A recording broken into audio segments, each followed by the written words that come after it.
안녕하세요. 빛을 담은 교회 이정훈 목사입니다. 이번 한 주도 우리에게 주시는 그 말씀을 통해서 우리 모두가 승리하는 저와 여러분들을 간절히 축복합니다. 우리 하나님의 말씀 같이 보겠습니다. 오늘 하나님의 말씀의 제목은요, 만남, 그 속에 담긴 비밀이라는 제목을 가지고 요한복음 18장 2절에서 5절 말씀을 같이 보도록 하겠습니다. 제가 새 번역으로 번역되어 있는 성경을 좀 읽어드릴게요. 예수께서는 제자들과 함께 거기에서 여러 번 모이셨으므로 예수를 넘겨줄 유다도 그것을 알고 있었다. 유다는 로마 군인 한때와 또 대제사장들과 바리새파 사람들이 보낸 성전 경비병들을 데리고 그리로 갔다. 그들은 등불과 횃불과 무기를 들고 있었다. 예수께서는 자기에게 닥쳐올 일을 모두 아시고 앞으로 나서서 너희는 누구를 찾느냐 하고 그들에게 물으셨다. 그들이 나사렛 사람 예수요 라고 대답하니 예수께서 내가 그 사람이다 하고 말씀하셨다. 예수를 넘겨준 유다도 그들과 함께 서 있었다. 여러분, 우리가 태어나면서 귀한 만남을 가지게 됩니다. 부모와 자녀의 만남이죠. 그런데 2020년 10월 16일에 발생했던 대한민국의 국민들을 아주 분노케 했던 정인이 사건이 있었습니다. 16개월 된 입양아를 학대해서 살인한 사건이었는데, 그 부부는 캠퍼스에서 커플로 만나서 결혼했고, 또한 첫째가 태어났을 때 그 아이를 제대로 키우지 못해서 2년간 베이비시터의 손에 맡기면서 그 와중에 이 둘째 8개월 된 정인이를 입양하게 된 겁니다. 그런데 이 8개월 동안 이 부부가 한 학대를 잠깐 봤더니 이런 내용들이 있었어요. 참 너무 마음이 아픈데, 8개월간 800여 개의 학대 동영상 촬영, 서 있는 아이의 다리를 벌리고 걷고 있는 아기의 다리를 걸어 넘어뜨리고 이걸 영상 촬영함, 돌 무렵 아이의 쇄골을 골절시킴, 아이를 가방 들듯이 목덜미를 잡고 들음, 아이에게 기도하는 손 모으기 자세를 해야 음식을 줌, 배고픈 아이에게 고추장, 초고추장을 먹임, 방이나 차 안 등 혼자 버려두고 지쳐 잠이 들게 하거나 방치한 후 친딸과 쇼핑하러 다님, 공공장소에서 폭행을 일삼음, 학대를 하던 시점에 TV 프로그램에 참여하여 착한 부부의 연기를 함. 정인이의 양모, 그러니까 엄마는 정인이 복부에 강한 충격을 가해 숨지게 했습니다. 아빠는 아내의 폭행을 방조한 혐의로 지금 현재 재판에 넘겨져서 엄마는 무기징역을 선고받고 아빠는 징역 5년을 선고받은 사건입니다. 여러분, 부모가 자식을 버릴 수 없습니다. 자식이 부모를 버릴 수도 없고요. 더군다나 생명은 철저하게 하나님의 소관입니다. 하나님께서 나를 믿으시고 나의 자녀를 맡기심으로써 우리는 감히 부모가 될 수 있었습니다. 그런데 부모가 되어서 함부로 버리고 구타를 해서 죽인다? 그거는 그 자식을 맡겨주신 하나님의 뜻을 거스르는 것이고 배신의 행동입니다. 여러분, 우리의 만남이 부모와 자녀의 만남만 있겠어요? 우리가 살아오면서 얼마나 많은 만남들이 있겠습니까? 그 만남 속에는 하나님의 섭리가 다 들어있다는 거죠. 하나님은 언제나 사람을 통해서 역사하셨던 것을 우리가 성경을 통해서 볼 수가 있습니다. 여러분, 200만 명의 이스라엘 백성을 이끌고 나온 모세는 여호수아를 만남으로 인해 축복의 땅 가나안 땅을 얻을 수 있었습니다.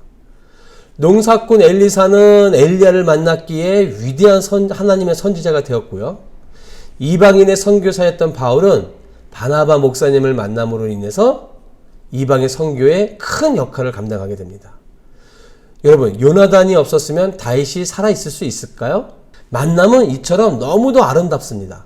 그런데 이 만남의 가치와 의미를 알지 못했다면 어떻게 될까요?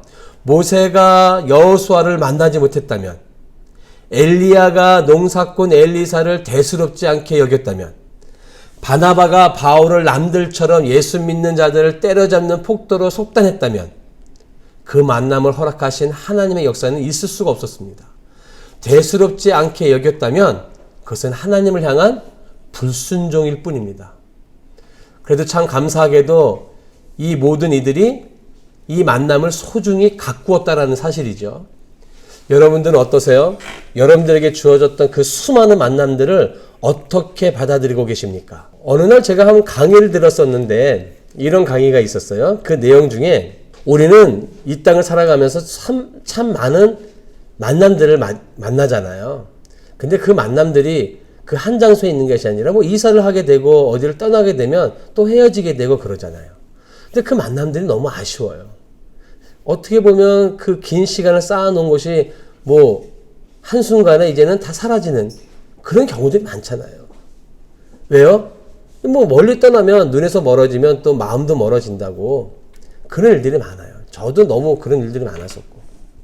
근데 그 강의에서 이런 말을 하는 거예요. 그런 친구들을 내 평생의 친구로 뭐랄까요? 만날 수 있는 방법이 있는데 그게 무엇이냐면 어느 날 차를 타고 가다가 그 친구가 사는 지역을 지나가게 될 때 전화를 하라는 거예요. 그거 전화해서 이렇게 말을 하래요.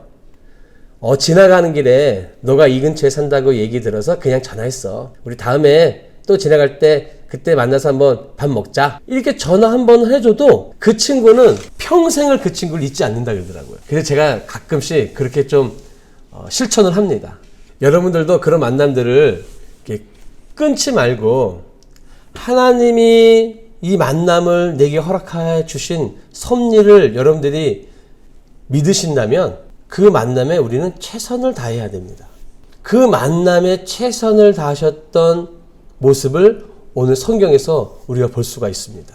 오늘 본문은요, 기도를 마치신 예수님이 드디어 로마 군병들에게 체포되는 장면입니다. 근데 오늘 이 본문 속에 아주 상반되는 두 인물을 만나게 되는데요. 그 첫 번째는 누구냐면 여러분, 가룟 유다입니다. 우리가 가룟 유다에 대한 행적에 대해서 너무도 잘 압니다. 은 30에 예수님을 배신했죠. 버린 것입니다. 그냥 파는 것도 아니고요. 로마 군대의 앞잡이가 되어서 예수님 앞에 나타났어요. 그리고 태연하게 예수님과 입 맞췄고 아주 정말 뻔뻔스럽게 서 있었어요. 예수님을 배신한 것은 예수님뿐만 아니라 그와 함께 했던 3년을 같이 동고동락했던 친구들을 배신하는 것과 동일합니다. 근데 배신의 이유가 뭐예요? 자신의 눈앞에 있는 작은 이익 때문에 그랬어요. 자신의 이익 때문에 사랑과의 만남도 성부이신 하나님과의 만남도 뭐 한 거예요? 다 짓밟아버리고 말한 거예요. 이 가룟 유다의 마음에는 하나님의 섭리보다는 자신의 이익이 더 우선시 되었던 거죠. 아까 말씀드렸던 것처럼 하나님이 우리에게 주신 이 만남을 소홀히 한다는 것은 하나님 앞에 대한 불순종입니다. 자, 그러면 보세요. 예수님은 어떠셨는지. 자, 요한복음 18장 7절과 8절을 제가 한번 읽어드릴게요. 표준 세번역인데 요한복음 18장 7절 말씀. 다시 예수께서 그들에게 너희는 누구를 찾느냐 하고 물으시니 그들은 나사렛 사람 예수요 하고 대답하였다. 8절 예수께서 말씀하셨다. 내가 그 사람이라고 말하지 않았느냐? 너희가 나를 찾거든 이 사람들은 물러가게 하여라. 로마 군병들이 찾아왔을 때 예수님 숨지 않으셨고요. 도망가지 않으셨습니다. 오히려 내가 예수다라고 그들에게 말씀하시고 나아가셨습니다. 그런데 오늘 이 말씀에 보니까 어떤 말씀이 있냐면 너희가 나를 찾거든 이 사람들은 물러가게 하여라. 여러분, 이 사람들이 누구죠? 가룟 유다를 뺀 11명의 제자들입니다. 이 말씀의 의미가 뭐예요? 너희들이 찾는 자는 바로 나이니까 나 한 사람만 잡아가고 내 제자들에게는 손끝 하나 대지 말라는 예수님의 말씀입니다. 그러니까 끝까지 예수님께서는 제자들을 보호하시려는 마음이 예수님께 있었다라는 거죠. 여러분, 이 현장에 그 11명의 제자 중에 오늘 이 요한복음을 기록한 사도 요한이 있었습니다. 이 현장에 있었던 이 사도 요한이요, 그 예수님의 그 말씀에 감동을 받아서 이렇게 말을 기록하고 있어요. 9절 말씀인데, 이렇게 말씀하신 것은 예수께서 전에 아버지께서 나에게 주신 사람을 나는 하나도 잃지 않았습니다 하신 그 말씀을 이루게 하시려는 것이다. 그러니까 예수님은 제자들을 만나게 하신 것이 하나님의 뜻임을 알았어요. 그리고 예수님은 그 만남을 죽는 그 순간까지 끝까지 존중하셨다는 거죠. 그 중심을 사도 요한이 그 옆에서 본 거예요. 얼마나 감동을 받았겠어요, 여러분. 사도 요한이 받은 그 감동은요, 정말 컸었던 것 같아요. 왜냐하면 사도 요한이 십자가에 돌아가신 예수님 밑에 있을 때 예수님께서 사도 요한에게 어머니 마리아를 부탁했습니다. 그리고 사도 요한은요, 최선을 다해서 예수님의 어머니 마리아를 본향했다 그랬어요. 그러니까 그 마리아와의 만남을 뭐 했다라는 거예요? 소중히 여겼다라는 거예요. 하나님이 주신 만남을 소중히 여긴다라는 것. 여러분, 만날 때마다 뭐 즐겁게 웃고 떠드는 것만을 의미하지 않습니다. 극진하게 친절을 베푸는 것 또한 그것만을 의미하지는 않습니다. 그렇게 하다가도 감정이나 생각이나 계산이 조금만 어긋나면 주저없이 그 관계를 깨트려 버리는 경우가 너무 많습니다. 자, 그럼 여러분, 예수 믿는 사람들은 하나님이 나에게 주신 이 만남의 소중함을 어떻게 만들어 가야 될까요? 그 답을 이 사도 바울에게서 좀 찾아볼까 합니다. 로마서 1장 14절에 사도 바울이 뭐라고 말을 하냐면, 헬라인이나 야만인이나 지혜 있는 자나 어리석은 자에게 다 내가 빚진 자라. 빚진 자의 마음으로 다가가는 거죠. 사도 바울은요, 하나님으로부터, 그러니까 그날 다마스커스의 빛으로 임하신 부활하신 예수님을 만났을 때 그는 이걸 느낀 거예요. 같이 동행했던 사람들은 하나님이 배제하시고 왜 나만 구속하여 주시고 왜 나만 은혜 주시고 왜 나만 선택해 주셨는지 사도 바울조차도 알 수가 없지요. 그러니까 사도 바울 마음속에 어떤 마음이 들었냐면 내가 빚진 자라. 자, 여러분, 빚진 자는 어떻게 해야 돼요? 빚을 갚아야죠. 누구에게요? 내게 맡겨주신 만남의 사람들에게. 헬라인이나 야만인이나 지혜 있는 자나 어리석은 자. 이게 뭐예요? 그 당시에 헬라인이라는 것은 공통 언어인 헬라어를 사용하던 사람들이에요. 야만인은요, 그 반대겠죠. 지혜 있는 자, 어리석은 자. 그러니까 지위가 높고 낮음에 상관없이, 가난하고 부자 상관없이 내게 만남을 주신 모든 사람들에게 나는 빚진 자로서 그 예수님의 마음을 전하겠다는 거예요. 이 마음을 여러분 우리가 가지고 어떻게 하셔야 되겠어요? 여러분들에게 만남을 주신 남편에게, 여러분들에게 만남을 주신 아내에게, 자녀에게, 직장 동료에게, 여러분들이 만나는 그 만남들 사람들 속에 뭘 하셔야 되겠어요? 그들이 잘 되기를 기뻐하시고요. 그들을 위해서 기도해 주시고요. 그들을 위해서 이야기를 들어주시고, 이야기를 들어줄 때 그 얼굴에서 근심도 보게 되고요. 그 이야기를 들어줄 때 그 얼굴에서 기쁨도 볼 수 있는 거예요. 그런 마음을 하나님이 보신다고요. 여러분 잊지 마십시오. 하나님은 언제나 사람을 통해서 일하십니다. 지금 나에게 붙여주신 사람들과의 만남을 소홀히 하지 마시고요. 빚진 자의 마음으로 그들을 사랑하고 잘 되길 바라며 기도해주고 그들의 이야기를 들어주는 만남들이 있기를 축복합니다.